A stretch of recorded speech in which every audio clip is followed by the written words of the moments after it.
সারা বিশ্বের অস্থিতিশীল এই অবস্থা থেকে আমাদের প্রিয় নবী সাল্লাল্লাহু আলাইহি ওয়াসাল্লামের শুভাগমন, জগতের মধ্যে তার এই শুভাগমন, জগতের মধ্যে তার ইসলাম প্রচারের মননশীল দৃষ্টিভঙ্গি, চিন্তা ভাবনা,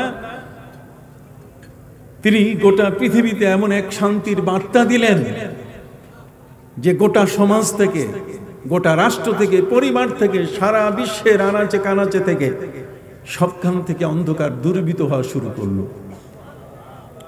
অতএব আমাদের প্রিয় নবী সাল্লাল্লাহু আলাইহি ওয়াসাল্লামের সময়কালে একটি অস্থিতিশীল পরিবেশ প্রায় 600 বছরের জগদ্দল পাথরের মতো চেপে বসেছিল। কোনো সামাজিক নিয়ম শৃঙ্খলা ছিল না। সেখানে মানুষে মানুষে যে মারামারি কাটাকাটি চলতো, নবী করিম সাল্লাল্লাহু আলাইহি ওয়াসাল্লাম এই অস্থিতিশীল পরিস্থিতিকে শান্ত করতে তার যৌবনকালেই তিনি হেলফুল ফুজুল, একটি শান্তি সংঘ তিনি প্রতিষ্ঠা করেছিলেন, যাতে করে সমাজের মধ্যে কেউ অনাচার করে পার না পায়, সমাজের মধ্যে কেউ যেন কোনো রকম অত্যাচার করে যেন পার পেয়ে না যায়, অন্যায়ভাবে কারো উপরে যেন আক্রমণ না হয়। তাহলে অন্যায়, আক্রমণ, অপরাধ, এই যাবতীয় কুকর্ম, এগুলোর থেকে একমাত্র আমাদের প্রিয় নবী সাল্লাল্লাহু আলাইহি ওয়াসাল্লাম তাদেরকে শান্তির পথ দেখিয়েছিলেন। তাদেরকে শান্তিময় পৃথিবী উপহার দেওয়ার জন্য তিনি তাদের ঘরে ঘরে, তিনি তাদের ওই সমস্ত পরিবেশে, এমনকি তাইফের ময়দানে আমাদের প্রিয় নবী সাল্লাল্লাহু আলাইহি ওয়াসাল্লামকে রক্তে লুহুলাহা করে দেওয়া হয়েছে পাথর মেরে। তারপরও তিনি এই পৃথিবীকে স্থিতিশীল করার জন্য, অস্থিতিশীল পৃথিবীতে শান্তি সৃষ্টি করার জন্য তিনি তার জীবনকে উৎসর্গিত করেছেন। সুবহানাল্লাহ। সম্মানিত সুধী বন্ধুরা আমার,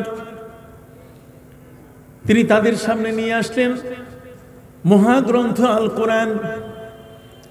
মহাগ্রন্থ আল কোরআনের আহ্বান তিনি তাদেরকে জানালেন, যেই কোরআন সারা বিশ্বের সকল মানবতার মুক্তির সনদ। এই কোরআনের বিকল্প পৃথিবীতে আর শান্তির কোনো গ্রন্থ নাই। সম্মানিত সুধী, 5টা বিষয়ে প্রিয় নবী সাল্লাল্লাহু আলাইহি ওয়াসাল্লাম অস্থিতিশীলতা থেকে পৃথিবীটাকে শান্ত করার জন্য, স্থির করার জন্য তিনি ব্যবস্থাপত্র দিলেন আল কোরআন দিয়ে। কন্যা সুবহানাল্লাহ। তার মধ্যে একটি হলো, পৃথিবীর মানুষের কাছে মানুষের কোনো মূল্য ছিল না। কাবিল হাবিলের ঘটনা থেকে পৃথিবীতে মানুষ মানুষকে হত্যার ইতিহাস এত প্রাচীন। জগতের মধ্যে মানুষ যে কত বড়, মানুষের মর্যাদা কত বড়, মানুষের মর্যাদা বুঝতো না। নিজের হাতে মেয়ে, জীবন্ত মেয়েকে মাটিতে পুঁতে ফেলা, তাহলে সেই মানুষটার কাছে মানুষের কি মূল্য আছে? পবিত্র কোরআন তাদেরকে জানিয়ে দিল, শোনো, ওয়ালাকাদ কাররামনা বনি আদম ওয়া হামালনাহুম ফিল আরদ ওয়া রাযাকনাহুম মিনাত তাইয়্যিবাত। সুবহানাল্লাহ বলেন। আল্লাহ বলেন, আমি মানব জাতিকে সম্মানিত করেছি।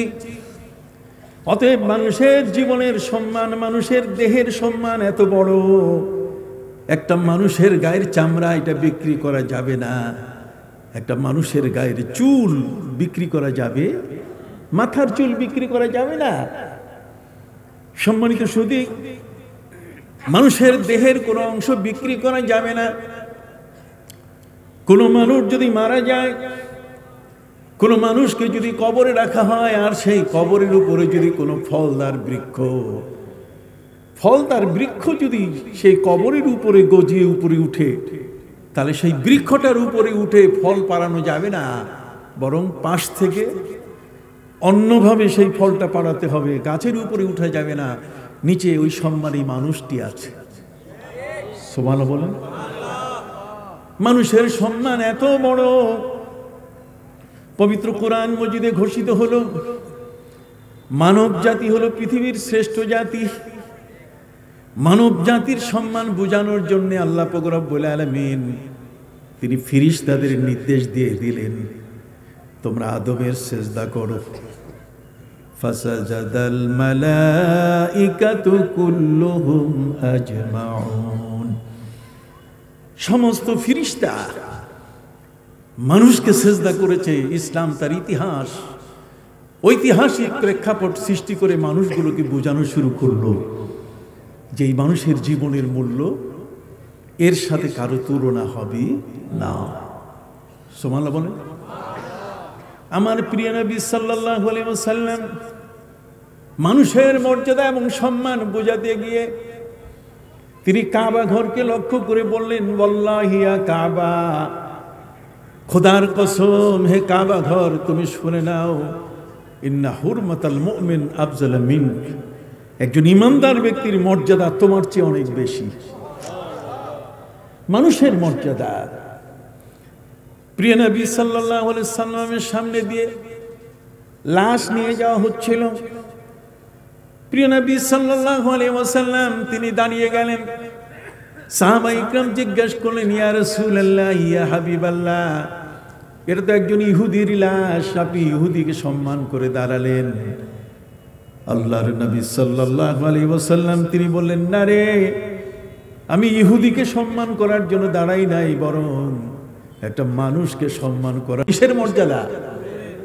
কুকুরের মর্যাদা। কেউ যদি মারা যায়, নিজের স্ত্রীর নামে, সন্তানের নামে তার জমি জমা, তার বাড়ি ঘর উইল করে যায় না, উইল করে কুত্তার নামে। কার নামে বলেন? কুত্তার নামে। আমি ইউরোপে দেখেছি, আমেরিকায় দেখেছি, একজন মহিলা তার বাচ্চাটার কোমরের মধ্যে রশি লাগাইয়া টেনে টেনে হেঁটে হেঁটে আনতেছে, আর কুত্তাটাকে নিজের কোলের মধ্যে রেখে বাচ্চাটাকে কোমরের মধ্যে রশি লাগাইয়া। আপনি কি আমার কথাগুলো বুঝতেছেন? নিজের আপন গর্ভজাত সন্তান, গর্ভ থেকে যে সন্তান এসছে, কত মায়ার, সেই সন্তানটার কোমরের মধ্যে ফিতা লাগাইয়া, রশি লাগাইয়া, বেল্ট লাগাইয়া এটাকে টেনে টেনে নিয়ে আসে, আর কুত্তাটাকে কোলের মধ্যে রাখে। তাহলে সম্মান বেশি দিচ্ছে কাকে? আপনারা সবাই বলেন না কাকে? কুকুরকে, কুত্তাকে। যে জাতি কুকুরকে সম্মান দেয় মানুষের চেয়ে। আমার নবী সাল্লাল্লাহু আলাইহি সাল্লাম তিনি দেখলেন মদিনা মুনাওয়ারায় গিয়ে মানুষ আর কুকুর এক থালার মধ্যে খাবার খাচ্ছে। মানুষ যেই পাত্রে খাচ্ছে, যেই থালায় খাবার খায়, কুকুরও সেই থালায় খাবার খায়। নবী করিম সাল্লাল্লাহু আলাইহি সাল্লাম তিনি এই কুকুরের থেকে সেই মানুষগুলোকে আলাদা করার জন্য তিনি নির্দেশ দিলেন। আমার রাসূলুল্লাহ সাল্লাল্লাহু আলাইহি সাল্লাম বিকাতলিল কিলাব, তিনি নির্দেশ দিলেন যে কুকুরকে হত্যা করো, নিধন করো, কুকুর রাখা যাবে না। আপনি কি সুবহানাল্লাহ বলবেন না?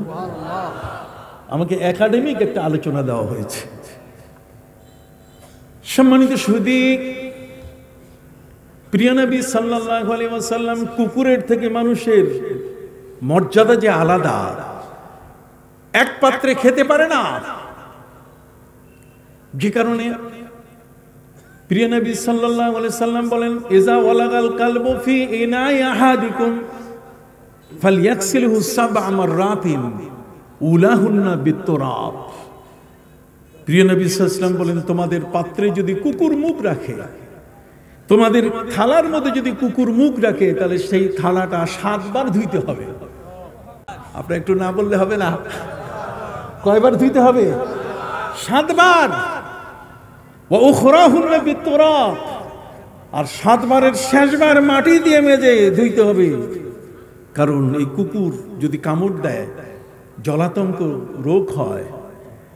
এটা মানুষ সে পোষ্য প্রাণী, মানুষ এটা পালন করে, কিন্তু তারপরও মানুষের স্বভাব কুকুরের এক হতে পারে না।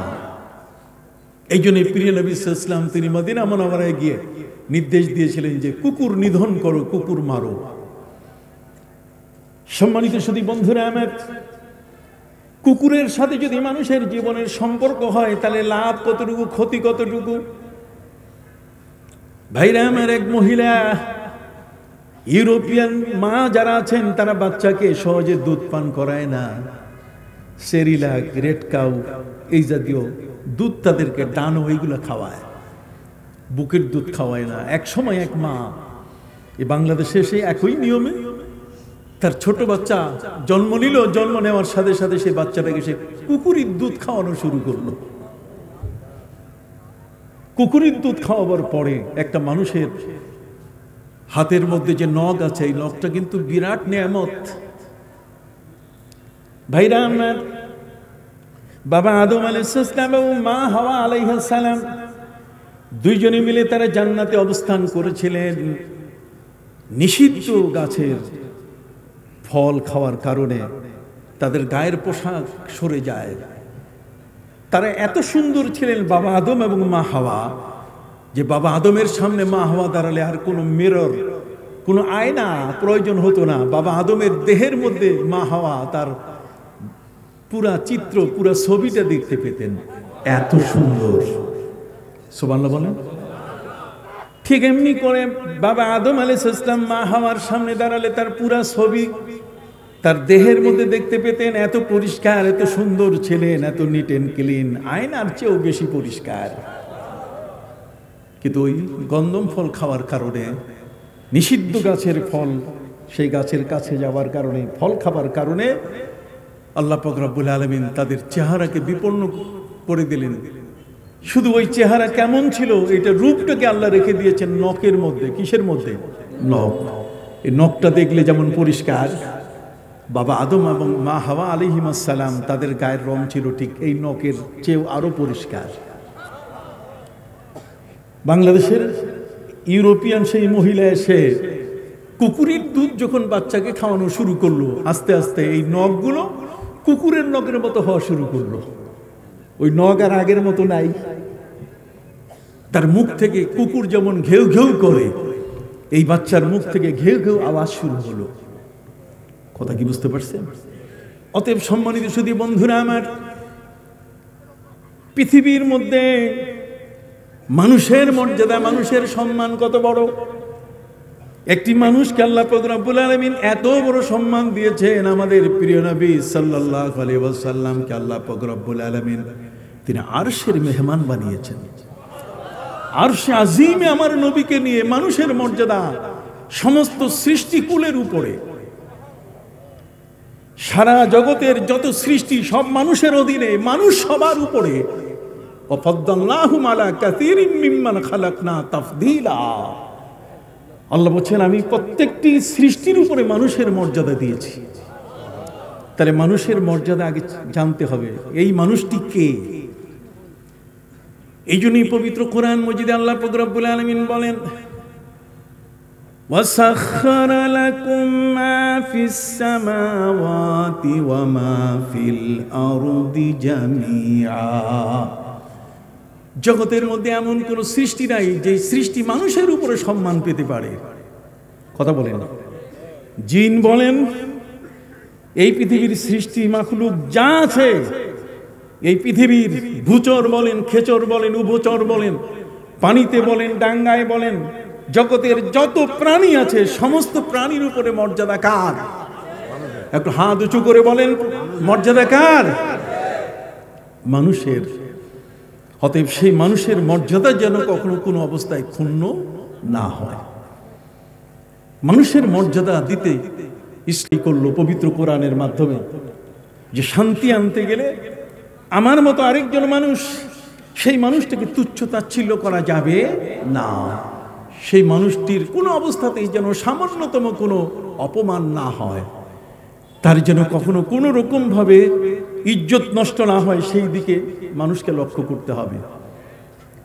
600 বছরের সেই অন্ধকার থেকে আস্তে আস্তে মানুষগুলো আলোর পথে আসা শুরু করলো। বন্ধুরা আমার, শুধু তাই নয়, ব্যক্তি জীবনে একটা মানুষের মর্যাদা কত বড়। পুরুষ এবং নারী দুই ভাগে আল্লাহ সৃষ্টি করেছেন পৃথিবীতে। আল্লাহ বলছেন, ওয়া খালাকনাকুম আজওয়াজা, আমি তোমাদেরকে জোড়া জোড়া করে কি করেছি? সৃষ্টি করেছি। ইমাম আবু হানিফা রহমতুল্লাহ আলাইহির মতো ব্যক্তি, বিশাল বড় ইমাম, ইমামে আজম রহমতুল্লাহ আলাইহি, যিনি এশার উযু দিয়ে ফজরের নামাজ 40 বছর পর্যন্ত পড়েছেন। আবু হানিফাকে প্রশ্ন করা হয়েছে, হুজুর, পুরুষের দাড়ি, তার মাথার চুল, তার গায়ের পশমগুলো যদি এক এক করে গোনা হয়, তাহলে জোর হবে না বেজোর হবে? কথা বলেন। ইমাম আবু হানিফা রহমতুল্লাহ আলাইহি তিনি উত্তর দিয়েছেন যে সব জোর হবে, বেজোর হবে না। 1, 3, 5, 7, 9, 11 বেজোর হবে না, সব কি জোর। যেহেতু আল্লাহ তাআলা কোরআনে বলছেন ওয়া খালাকনাকুম আজওয়াজা, অন্য আয়াতের মধ্যে আছে আমি প্রতিটি বস্তু সৃষ্টি করেছি কি জোড়া জোড়া করে। এই জোড়া জোড়া সৃষ্টির জিনিসটা, এটাকে অস্থিতিশীল পরিস্থিতিতে নিয়ে আসার জন্য আমেরিকার মধ্যে প্রায় 70 বছর এমন একটা জিনিস তাদেরকে গিলে খাওয়ার জন্য একটি সংগঠন বের হলো, যে সংগঠনটি অস্থিতিশীলতা সৃষ্টি করেছে, অস্থিরতা সৃষ্টি করেছে পৃথিবীতে। আর সেটা হলো LGBTQ+। LGBTQ+, এল মানে লেসবিয়ান, জিতে গে, বিতে বাইসেক্সুয়াল, টিতে ট্রান্সজেন্ডার, কিউতে কোয়ার। সম্মানিত সুধী বন্ধুরা, আবার পৃথিবীর মধ্যে মানুষকে আল্লাহ পাক রব্বুল আলামিন সৃষ্টি করলেন। সৃষ্টি, যত সৃষ্টি সব কি জোড়া জোড়া। অতএব সৃষ্টির মধ্যে থার্ড জেন্ডার, তৃতীয় লিঙ্গ বলতে গেলে কিছু নাই। অথচ তারা পৃথিবীতে বললো যে না, তৃতীয় লিঙ্গ আছে। সেই তৃতীয় লিঙ্গ বলতে গেলে তারা আমাদের মধ্যে হিজড়াকে বলে তৃতীয় লিঙ্গ। না, হিজড়া হচ্ছে প্রতিবন্ধী লিঙ্গ। কথা বলেন না, হিজড়া কি প্রতিবন্ধী লিঙ্গ। সে প্রতিবন্ধী। যেমন একটা মানুষের যদি চক্ষু না থাকে, তাহলে চক্ষু না থাকলে সে মানুষটি দৃষ্টি প্রতিবন্ধী। কথা বলেন। একটা মানুষ যদি কথা বলতে না পারে, তাহলে সে বাক প্রতিবন্ধী। কারো যদি কোনো অঙ্গহানি হয়ে থাকে, তাহলে অঙ্গ প্রতিবন্ধী। পৃথিবীর ওরা ওই পাশ্চাত্য জগতের ব্যক্তিরা, তারা আমার ইসলাম যেন এগিয়ে না যায়, অস্থিতিশীল পরিস্থিতি পরিবেশ সৃষ্টি করতে তাদের যত ভূমিকা আছে, তার মধ্যে তাদের কতগুলো ইমোশনাল কথাবার্তা আছে। যেমন তার মধ্যে একটি হলো যে ইসলাম ধর্মটা এমন একটা ধর্ম যেটা প্রতিবন্ধীদের কোনো মর্যাদা দেয় নাই। প্রতিবন্ধীদের কি দেয় নাই? আপনারা সবাই বলেন প্রতিবন্ধীদের কি দেয় নাই? প্রতিবন্ধী মানে এই আমাদের যে বাচ্চাগুলো ঠিকমতো কথা বলতে পারে না, যে চোখে দেখে না, যে হাঁটতে পারে না, এই প্রতিবন্ধীর মর্যাদা ইসলাম দেয়নি। অথচ ওদের উত্তর দিচ্ছে কোরআন সূরা আবাসা দিয়ে। কি দিয়ে? সূরা আবাসার মধ্যে আল্লাহ পাক রব্বুল আলামিন বলেন আবাসা ওয়া তাওয়াল্লা আন জাআহুল আমা। হে নবী, আপনি মুখ ফিরাই নিচ্ছেন, একজন অন্ধ ব্যক্তি আপনার কাছে আসতেছেন। সেই অন্ধ ব্যক্তি হলেন হযরতে আব্দুল্লাহ ইবনে উম্মে মাকতুম। আব্দুল্লাহ ইবনে উম্মে মাকতুম রাদিয়াল্লাহু তাআলা আনহু, তিনি হলেন অন্ধ, চোখে তিনি দেখেন না। কোরআন এই প্রতিবন্ধীর নামে সূরা নাজিল করেছে। সুবহানাল্লাহ। আপনি সুবহানাল্লাহ বলছেন না কেন? সুবহানাল্লাহ। আমি আপনাদেরকে আজকে প্রমাণ করে যাব যে পৃথিবীর অস্থিতিশীল পরিবেশ থেকে এক শান্তিময় পৃথিবীতে আমরা যে শান্তিতে বসবাস করতে পারি, তার মূল যে আল কোরআন, তার মূল যে আমাদের প্রিয় নবী সাল্লাল্লাহু আলাইহি ওয়াসাল্লাম, সেটা আমি আপনাদেরকে একেবারে হাতে কলমে প্রমাণ করব ইনশাআল্লাহ। হযরতে আব্দুল্লাহ ইবনে মাকতুম, যিনি চোখে দেখেন না, ওরা বলে প্রতিবন্ধীর কোনো মর্যাদা ইসলাম দেয়নি। কিন্তু আপনি জানেন নবী করিম সাল্লাল্লাহু আলাইহি ওয়াসাল্লাম সর্বপ্রথম যে ইউনিভার্সিটি করেছিলেন মক্কা আল মুআজ্জামায়, মক্কা নগরীতে কাবা ঘরের পাশে সাফা পাহাড়ের পাশে হযরতে যায়েদ ইবনে আরকাম রাদিয়াল্লাহু তাআলা আনহুর বাড়ি ছিল। সেখানে নবী করিম সাল্লাল্লাহু আলাইহি ওয়াসাল্লাম দারুল আরকাম নামে সর্বপ্রথম তিনি ইউনিভার্সিটি করেন। সেই ইউনিভার্সিটির চ্যান্সেলর ছিলেন আমার নবীজি, আর ভাইস চ্যান্সেলর ছিলেন হযরতে আব্দুল্লাহ ইবনে উম্মে মাকতুম, যিনি অন্ধ সাহাবী, তিনি ভাইস চ্যান্সেলর ছিলেন। সুবহানাল্লাহ। সুবহানাল্লাহ। খুব আস্তে হলো। সুবহানাল্লাহ। কথা কি বুঝতে পারছেন? তাহলে একজন প্রতিবন্ধী যে ভাইস চ্যান্সেলর হতে পারে, এটা আমার নবীর জীবনের কর্মকাণ্ড, ইসলাম এটাকে স্পষ্ট করে দিয়েছে। অতএব ওই গর্ধবরা যারা ইউরোপের 5 আটা গোলাম, কথা বলেন না, যারা ইউরোপের কি 5 আটা গোলাম, তাদের কাছে কোরআনে কিছু নাই। অথচ আপনি অবাক হয়ে যাবেন যে পবিত্র কোরআনের মধ্যে মেডিসিনের উপরে প্রায় 300 আয়াত আছে। কিসের উপরে? মেডিসিনের উপরে 300 আয়াত আছে। বায়োলজি এবং বোটানির উপরে 109টা আয়াত আছে। অ্যাস্ট্রোনমি এবং অ্যাস্ট্রোফিজিক্স এটার উপরে 82টি আয়াত আছে। সম্মানিত সুধী, কেমিস্ট্রির উপরে 43টি আয়াত আছে। ঠিক এমনি করে পবিত্র কোরআনের মধ্যে আল্লাহ পাক রব্বুল আলামিন জিওগ্রাফির উপরে 34টি আয়াত দিয়েছেন এই কোরআনের মধ্যে। ঠিক এমনি করে জুলজি, একটা জিওলজির উপরে 43টা আয়াত আছে, আর জিওগ্রাফির উপরে 31টা আয়াত আছে। সুবহানাল্লাহ। ঠিক এমনি করে পবিত্র কোরআন যদি আপনি একের পরে অধ্যয়ন করেন, আপনি দেখবেন সেখানে সিসিওলজির উপরে প্রায় 300 আয়াত আছে।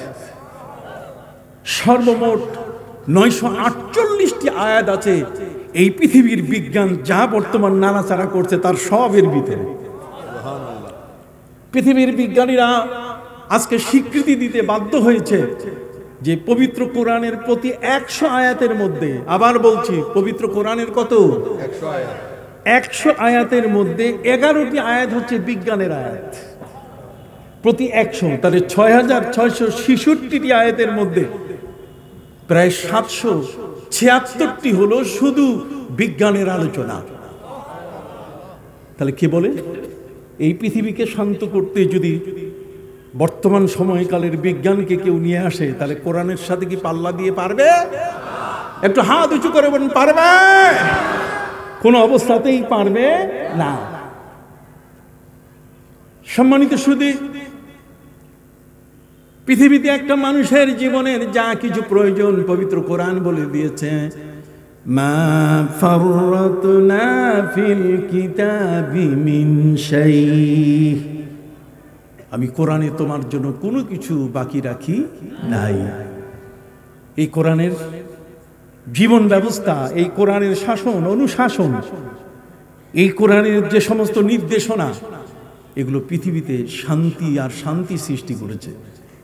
অথচ অশান্তি, অস্থিতিশীলতার পেছনে আমরা, একটু ইউরোপিয়ান জগৎ, আমেরিকান জগৎ, কথা বলেন, এরা সবসময় আমাদের পিছনে লেগে আছে যাতে কোরআন যেন আগাতে না পারে। জোরে বলেন, কোরআন যেন আগাতে না পারে। মস্কোর মাটিতে, রাশিয়ায় মস্কোর মাটিতে যখন প্লেনগুলো ল্যান্ড করে, তখন যে মানুষগুলোর পাসপোর্টের ভিতরে মোহাম্মদ নাম আছে, উমর আছে, আলী আছে, উসমান আছে, এগুলোকে আলাদা করে কুকুর দিয়ে, কুত্তা দিয়ে তাদের গোটা বডি তারা চেক আপ করে। তাদের যে সমস্ত ব্যাগেজ লাগেজ আছে সেগুলো কুকুর দিয়ে তারা এগুলো চেকিং করে। ওদেরকে জিজ্ঞেস করা হয়, এটা করো কেন? উপর থেকে নির্দেশ আছে যে এদের কাছে সাধারণত কোরআন থাকে, সেই কোরআন নিয়ে যেন তারা প্রবেশ করতে না পারে। কোরআন হচ্ছে তাদের জন্য একটা বিপজ্জনক জিনিস। অথচ সেই কোরআনকে কেন্দ্র করে আফগানিস্তানে, কোথায়? আফগানিস্তানে রাশিয়ান সৈন্যরা যখন আক্রমণ শুরু করলো, তাদের যে সমস্ত ট্যাঙ্ক, প্যাট্রিয়ট, বিভিন্ন ধরনের অস্ত্র যখন তারা সেখানে মারা শুরু করলো, যুদ্ধ চলছে, ঠিক এই মুহূর্তে একজন আফগান হাফেজে কোরআন, অন্ধ, চোখে দেখে না, আফগান হাফেজে কোরআন, অন্ধ মানুষটি লাঠির উপরে ভর করে করে নিজের বাড়ির দিকে আসতে গিয়ে তিনি সেদিকে আসতে পারেন নাই, বরং রাশিয়ান বর্ডারের দিকে চলে গেছে। রাশিয়ান বর্ডারের দিকে যাওয়ার সাথে সাথে রাশিয়ার সৈন্যরা তাকে গ্রেফতার করে ফেলেছে। গ্রেফতার করার পরে বলছে, তুমি একজন মুসলিম, তুমি এমন একজন মুসলিম যে মুসলিমের তোমাদের কাছে প্যাট্রিয়ট আছে, তোমাদের কাছে বিধ্বংসী সবকিছু আছে। উনি বলছেন না, আমার কাছে কিছু নাই। তোমার লাঠিটার ভিতরে আছে। স্ক্যানার মেশিনের মধ্যে লাঠি দিল, দেখে কিছু নাই। তাহলে তোমার বডিতে আছে। পুরা বডি চেক আপ করা হলো না, সেখানে কোনো বোমা কিছুই নাই। হাফিজে কোরআন অন্ধ মানুষটা তিনি বলছেন যে আমার সিনার মধ্যে, এই বুকটার মধ্যে কোরআন আছে। রাশিয়ান সৈন্যরা তারা বলা শুরু করলো, তোমার বুকে যদি কোরআন থাকে তাহলে এই মুহূর্তে তোমাকে আমরা ব্রাশ ফায়ার করব, ব্রাশ ফায়ার করে তোমার কোরআনকে আমরা তছনছ করে দেব। হাফিজে কোরআন বলছে ঠিক আছে, তোমরা আমাকে 2 রাকাত নামাজ পড়ার সুযোগ দাও। ইসলামের বিধান, ইসলামের নিয়ম অনুযায়ী হযরতে খুবাইব রাদিয়াল্লাহু তাআলা আনহু যেমন তার মৃত্যুর আগে 2 রাকাত নামাজ তিনি পড়েছিলেন, কতক্ষণ না, ঠিক অনুরূপ ভাবে সেই হাফিজে কোরআন চোখে দেখে না, 2 রাকাত নামাজ পড়ার পরে তিনি হাত উঁচু করে আছেন যে তোমরা এখন আমাকে ব্রাশ ফায়ার করো, বুক ঝাঁকঝাঁ করে দাও। ঘন্টা পার হয়ে গেল, কোনো খবর নাই। ঘন্টা পার হওয়ার পরে আরো ঘন্টা পার হয়ে যাচ্ছে, কোনো খবর নাই।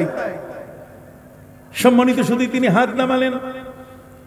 কিছু পরে রাশিয়ান কমান্ডার, রাশিয়ান সৈন্যরা এসে বলছে শোনো, অবাক কাণ্ড, তোমাকে যখন আমরা ব্রাশ ফায়ার করব ঠিক ওই মুহূর্তে বিশাল একটা আগুন এমন ভাবে উপরে উঁচু হয়ে আমাদেরকে ধাওয়া শুরু করলো যে আমরা বহুদূর পালিয়ে গেছি, তোমার গায়ে আমরা ব্রাশ মারতে পারি নাই।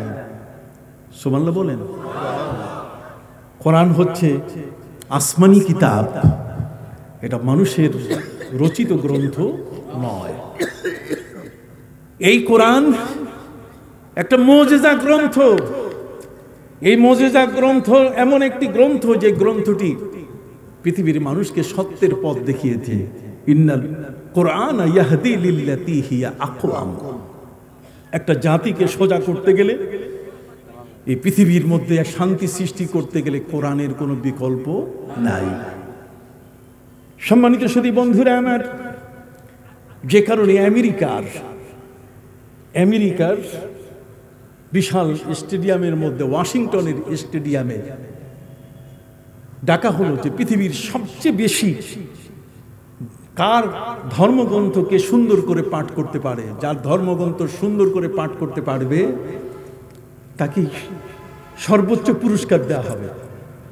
সেখানে শ্রী ভগবত গীতা, রামায়ণ, মহাভারতের পাঠক, জিন্দা বিস্তার পাঠক, বাইবেলের পাঠক, কথা বুঝতে পারছেন? তারপরে নিউ টেস্টামেন্ট, ওল্ড টেস্টামেন্টের পাঠক, মুসলমানরাও সেখানে হাজির হয়েছেন। কিন্তু মুসলমানের সিরিয়াল দেওয়া হলো কোরআনের সিরিয়াল সবার পরে। আমার আল্লাহ বলছেন ওয়া কালিমাতুল্লাহি হিয়াল উলিয়া, আল্লাহর কোরআন হচ্ছে সবার উপরে। যদিও সিরিয়াল পড়ে, কিন্তু তার মর্যাদা সবার কি উপরে। ভাইরা আমার, এই কোরআনের বিকল্প কিছু নাই। কোরআনকে কোনোভাবে পরাজিত করা যায়নি। কোরআন হচ্ছে শান্তির মূল গ্রন্থ, শান্তির দিশারি। এই কোরআনের জীবন ব্যবস্থাপনার বাইরে মানুষের শান্তি খুঁজার আর কোথাও কিছু নাই। নেলসন ম্যান্ডেলার মতো একজন ব্যক্তি, তিনি আমার নবীর একটা কথা বলেছিলেন। আমার প্রিয় নবী সাল্লাল্লাহু আলাইহি সাল্লাম তিনি বলেছেন যে সাদা আর কালো, লাল আর ফর্সা, যেটাই হোক না কেন, এই সমস্ত গায়ের রং সৃষ্টিকর্তা কে? অতএব লা ফাজলা লিল আরাবি আলাল আজম ওয়ালা ফাজলা লিল আহমারি আলাল আসওয়াদ ইল্লা বিত্তাকওয়া। আরবের কোনো মর্যাদা নাই অনারবের উপরে, আমাদের উপরে আরাবিয়ানের কোনো মর্যাদা নাই। মানবতার মধ্যে সমতা সৃষ্টি করতে গিয়ে কোন আরব যেন অন্য কোন অনারবকে, কোন আরবের মানুষ যেন পৃথিবীর অন্য কোন মানুষকে যেন ছোট মনে না করে। সুবহানাল্লাহ বলেন। তাদেরকে যেন তুচ্ছ তাচ্ছিল্য মনে না করে। শান্তি সৃষ্টি করতে গিয়ে ইসলাম পৃথিবীর মধ্যে সাদা আর কালো, আজকের আমেরিকায় সাদাদের জন্য ইউনিভার্সিটি আলাদা, আর কালা মানুষদের জন্য ইউনিভার্সিটি কি আলাদা। সাদা আর কালো দুটোকে তারা এ পর্যন্ত সমতায় আনতে পারে নাই, তাদের মধ্যে বিশাল বৈষম্য, বিশাল বৈষম্য। সাদারা কোনোদিন ভয়ে কালো এরিয়ায় যায় না, আর কালা মানুষরা ভয়ে কখনো সাদাদের এরিয়াতে যায় না। সাদাদের স্কুল আলাদা, ইউনিভার্সিটি আলাদা, কালাদের ইউনিভার্সিটি, কালাদের স্কুল আলাদা। দেখছেন সভ্যতার দেশের কি অবস্থা? কথা বলেন। আমার নবী সাল্লাল্লাহু আলাইহি ওয়াসাল্লাম তিনি তার মসজিদের মুয়াজ্জিন এমন একজন ব্যক্তিকে বানালেন, মসজিদের মুয়াজ্জিন এমন একজন ব্যক্তিকে বানালেন যিনি হলেন হযরতে বেলাল হাফসি রাদিয়াল্লাহু তাআলা আনহু, বেলাল ইবনে আবি রাবাহ, যার গোটা আপাদমস্তক কালো আর কালো। আর সেই কালো মানুষটাকে তিনি মিনারায় উঠাই দিলেন, যে মিনারায় উঠে তুমি আযান দাও। ভাইরা আমার, জগতের মধ্যে ইসলাম সাদা আর কালোর পার্থক্য তুলে দিয়েছে। আপনি জানেন হযরতে মারুর রাদিয়াল্লাহু তাআলা আনহু থেকে একটা হাদিস এসেছে, কথা বুঝতে পারছেন? তিনি বলছেন যে আমি একদিন প্রিয় নবী সাল্লাল্লাহু আলাইহি ওয়াসাল্লামের ডাকে পড়লাম, নবীজি আমাকে ডেকে নিলেন। তিনি ডেকে নিয়ে বললেন, ইন্নাকা ইমরাউন ফিকা জাহিলিয়া, তুমি এমন একজন ব্যক্তি এখনো তোমার মধ্যে মূর্খতা আছে, তোমার মধ্যে জাহিলিয়াত আছে। হযরতে মারুর বলেন, আমার মধ্যে মূর্খতা নবী, আমি আপনার হাতে ইসলাম গ্রহণ করেছি, আপনার কাছে আমি কালেমা পড়েছি। হে নবী, এই কালেমা পড়ার কারণে আমার জীবনকে আলোকিত হয় নাই। নবীজি বলছেন এখনো আলোকিত হয় নাই, তুমি এখনো জাহিলি যুগ, অজ্ঞতার যুগ, মূর্খতার যুগের আচরণ নিয়ে এখনো বেঁচে আছো তুমি। ইন্নাকা ইমরাউন ফিকা জাহিলিয়া, তোমার মধ্যে এখনো জাহিলিয়াত আছে। তখন তিনি বিষয়টা নবীজির কাছে জিজ্ঞেস করলেন যে হুজুর, আসলে আমি বুঝতেছি না যে আমার অপরাধটা কোন জায়গায়। নবী করিম সাল্লাল্লাহু আলাইহি ওয়াসাল্লাম বলছেন, ইন্নাকা আইয়ারতাহু বিউম্মি, তুমি একজনকে তার মায়ের নামে গালি দিয়েছো, আর তার মায়ের নামে গালি দিয়েছো এই বলে কাল্লার পো কাল্লা। কথা বলেন না, আপনি কি আলোচনা শুনতেছেন? গালি দিছে কিভাবে? কাল্লার পোলা কাল্লা, তার মানে মা কালো, ছেলেও কালো, তো কাল্লার পো কি? কালো, কাল্লা, কাল্লার পো কাল্লা। ইন্নাকা আইয়ারতাহু বিউম্মি, তুমি তাকে লজ্জা দিয়েছো, অপমান করেছো তার মাকে দিয়ে, অতএব এখনো তোমার মধ্যে জাহেলিয়াত আছে। এই কালো মায়ের সন্তান হিসেবে কাউকে গালি দেওয়া ইসলাম শিখায় না। ইসলামের নীতিতে, ইসলামের জীবন ব্যবস্থাপনা এই ধরনের কিছু নাই। উনি বুঝতে পারলেন, নবীজি বলছেন তুমি কাকে গালি দিয়েছো বলো। তখন উনি বললেন যে হুজুর, আমি বেলালকে গালি দিয়েছি। হযরত, জোরে বলেন, কাকে গালি দিয়েছি? হযরতে বেলাল রাদিয়াল্লাহু তাআলা গালি দিয়েছি। এখন তো মুশকিল, নবীজি বলছেন যে তুমি এখন জাহিলি যুগে আছো, আর আরেকজনকে তার মায়ের নামে গালি দিয়েছো, এই সবটাই বড় কঠিন ব্যাপার।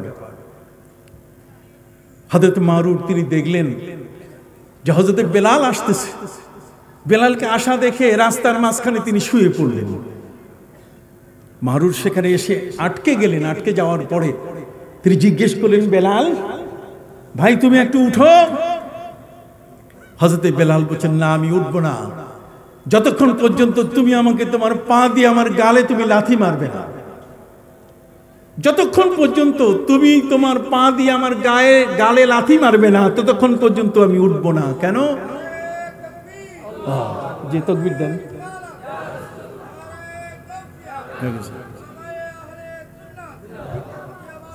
ওয়ালাইকুম সালাম। মারহাবা মারহাবা, হাইয়াকুমুল্লাহ, মারহাবা।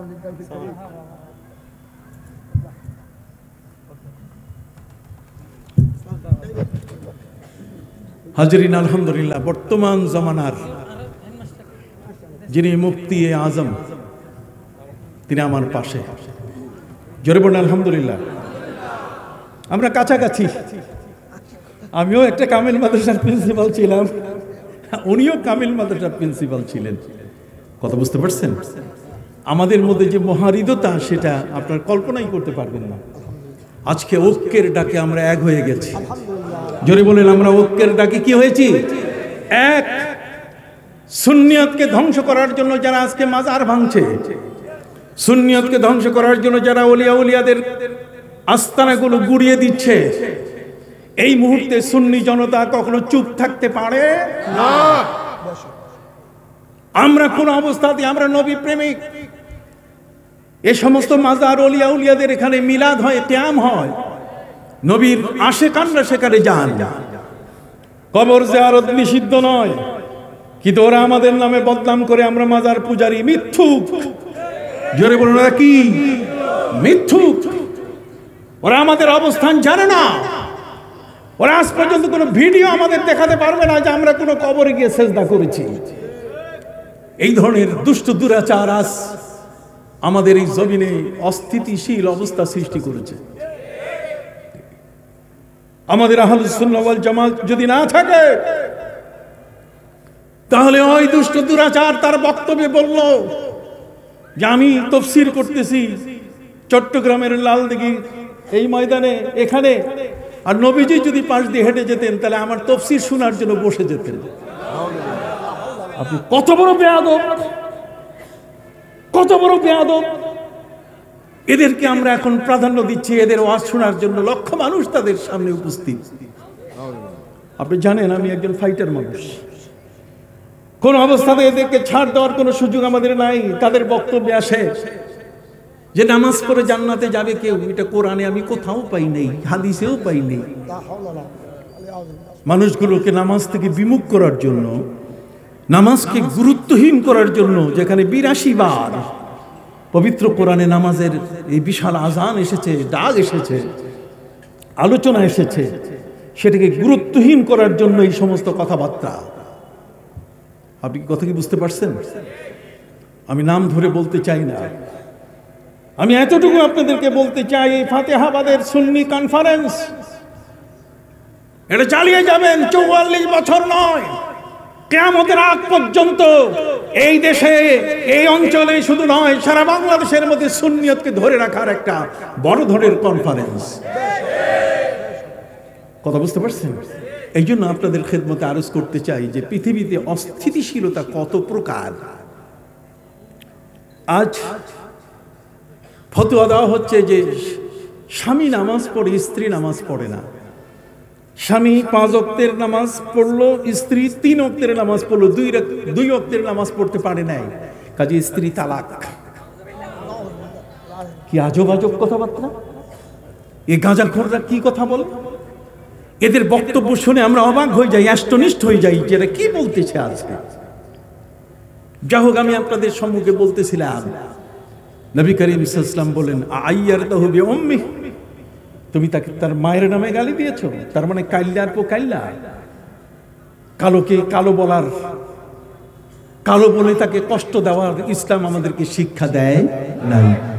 অথচ আমেরিকার মধ্যে সেখানে কালোরা কালোই হয়ে আছে, সাদারা সাদাই হয়ে আছে, সাদা আর কালো একসাথে মিশে না। আর আমার নবী সাল্লাল্লাহু আলাইহি ওয়াসাল্লাম তিনি হযরতে বেলালকে মিনারায় উঠাই দিয়ে বললেন, তুমি আজান দাও। তোমার আজানের ডাকে দৌড়িয়ে আসবে সব মানুষ। কথা কি বুঝতে পারছেন? কি আজব আজব কথাবার্তা তারা বলে যে কিয়ামতের আগে নাকি মসজিদে নববীতে কুত্তা পেশাব করবে। হুজুর কোথায় যাবো? আমি সহ্য করতে পারতেছি, আমার জন্য বড় কঠিন হয়ে গেছে সহ্য করা এই সমস্ত কথাবার্তা। যে কিয়ামতের আগে কুত্তায় মসজিদে নববীতে কি করবে? পেশাব করবে। নাউযুবিল্লাহি মিন যালিক। এই যে তওবা সকাল বিকাল, এরা বেশ কিছু বলার পরে তওবা করে, আবার যেই কি সেই হয়ে যায়।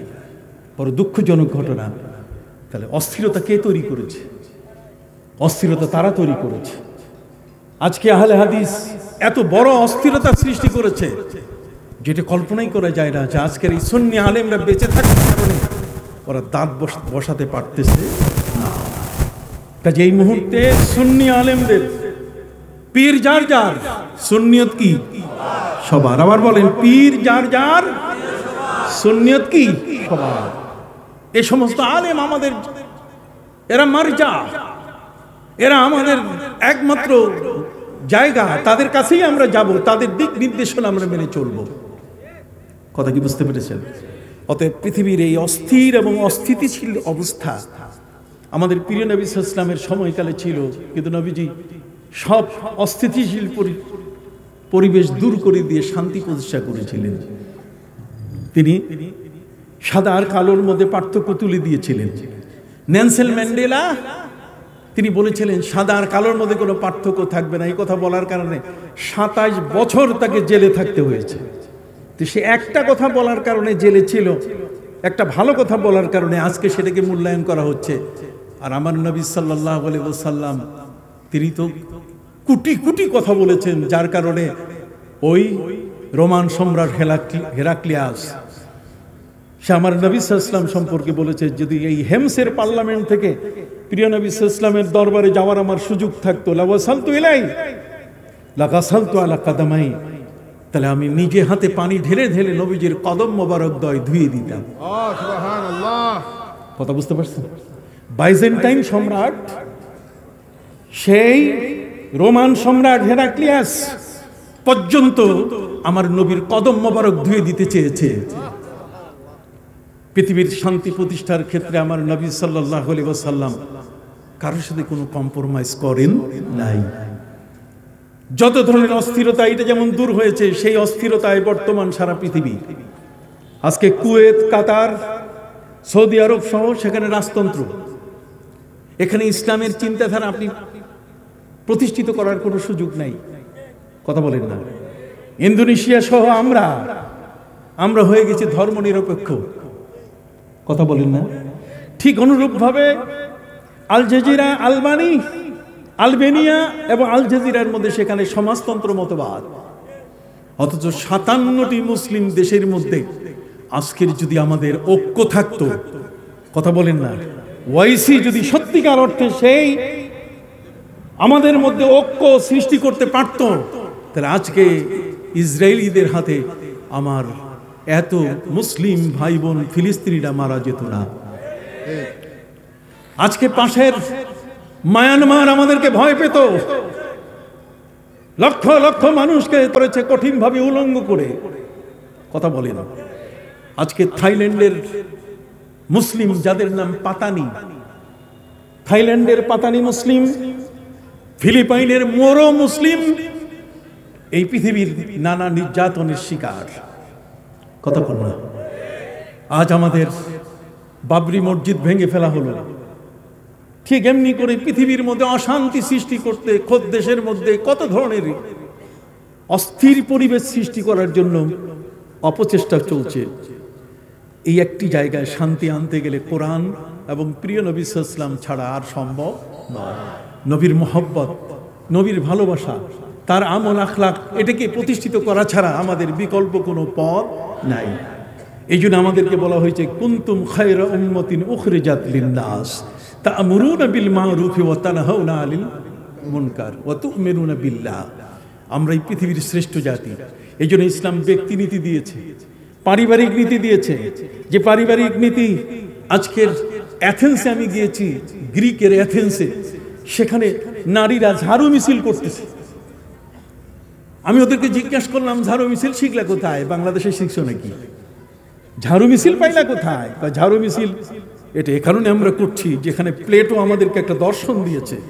আর প্লেটোর দর্শন হচ্ছে যে যুবকেরা একটি মেয়ের সাথে জীবনের যতদিন পারো গেট টুগেদার করো, হোটেলে মোটেলে তার ইজ্জত নষ্ট করে তার বাচ্চা জন্ম দিয়ে তারপর 80-90 বছর বয়সে যদি বুঝে আসে, তারপর তোমরা তাকে বিয়ে করবে। এই যে জেনার সন্তান পৃথিবীর মধ্যে বর্তমান সময়কালে ইউরোপের প্রায় 56টি দেশে 70% সন্তান এই জারজ সন্তান জন্ম নিচ্ছে। আজ আমরা ওদেরই আইন প্রতিষ্ঠা করছি, ওদেরই চিন্তাধারা আমরা প্রতিষ্ঠা করছি, যেটা আল্লামা ইকবাল বলেছেন। আল্লামা ইকবাল বলেছেন, উन्हीं की महफिल सजा रहा हो चिराग मेरी है रात उनकी, उन्हीं की मतलब कहा रहा हो ज़बां मेरी है बात उनकी, ज़बां मेरी है बात उनकी। আমার বাতি জ্বলতেছে আর সভা করতেছে ওরা, আমার জিহ্বাটাকে ব্যবহার করে ওদের কথাগুলো আমার মুখ থেকে বের করতেছে।